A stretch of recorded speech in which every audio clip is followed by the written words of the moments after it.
Well, just released an EP of demos on Sunday, the 20, I'd have to check, February, late February. And it's titled What Can Love Do? And this summer we actually have The Drake coming out, and it'll be 12 songs, fully produced, and really all about love.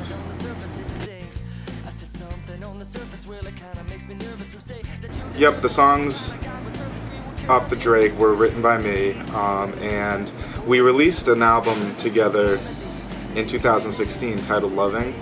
And I remember I had recently gotten back from New York City, and there were a few artists that I had really been inspired by, and just people that I still listen to this day, most definitely and will always.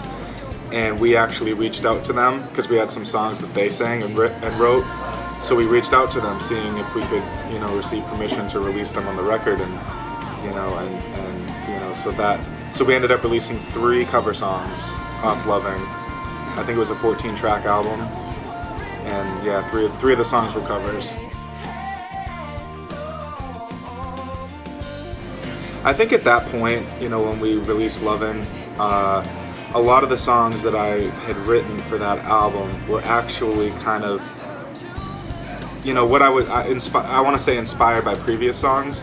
So basically, like, what I would do is I would sing out, songs that I'd written in the past, and I'd sing them, I'd do a few in a row, and then I'd take those ideas and I'd put them into the new songs. So I'd start jamming on like a new song, kind of like an improv, like, improvising, and and I'd record that improvisation, and I would, I'd listen to it, and I'd, form the song from there. There was a girl that I recorded a song I wrote titled Remind Yourself, and her name was Jackie, and we kind of met in the studio, and we figured it might be helpful to kind of have her voice, and her vocals on that track. So she ended up doing some background. The album that Remind Yourself was released, off of was titled Z-Rob, and I recorded that in New York City. I had so much fun doing that. That was a good time.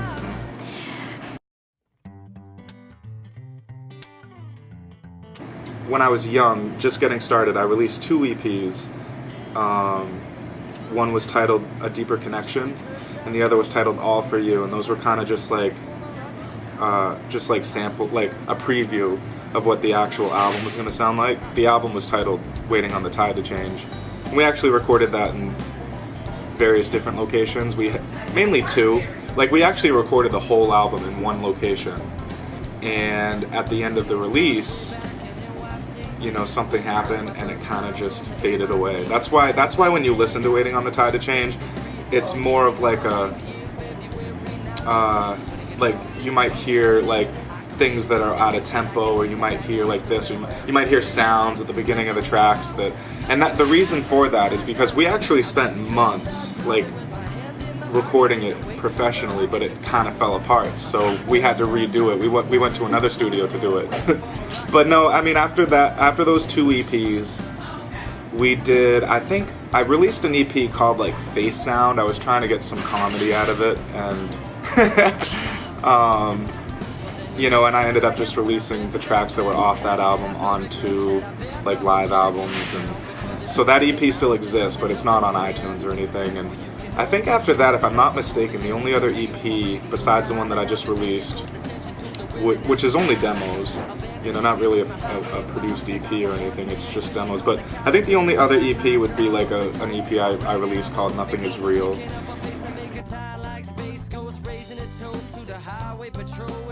The songs that were off the EP that I just released, titled What Can Love Do, those songs were kind of just written in 2017. They were written kind of after we recorded the Drake. So, but I just wanted to get something out there, so that's why I put that EP online, because I heard that the Drake was getting pushed a little bit. But we'll have the Drake out very soon. It shouldn't be long at all.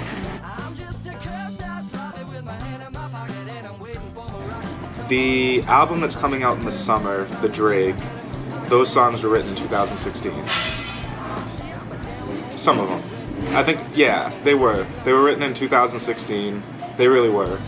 And then in 2017 we really got to recording them. I'm very excited. We have some shows lined up and we're going to make it a good release. It's always fun, to be in the environment of music and receive inspiration. And I love 60s and 70s music, Janis Joplin and Jimi Hendrix and stuff. I love to kind of, receive inspiration. I feel like I'm always receiving inspiration whenever I'm recording.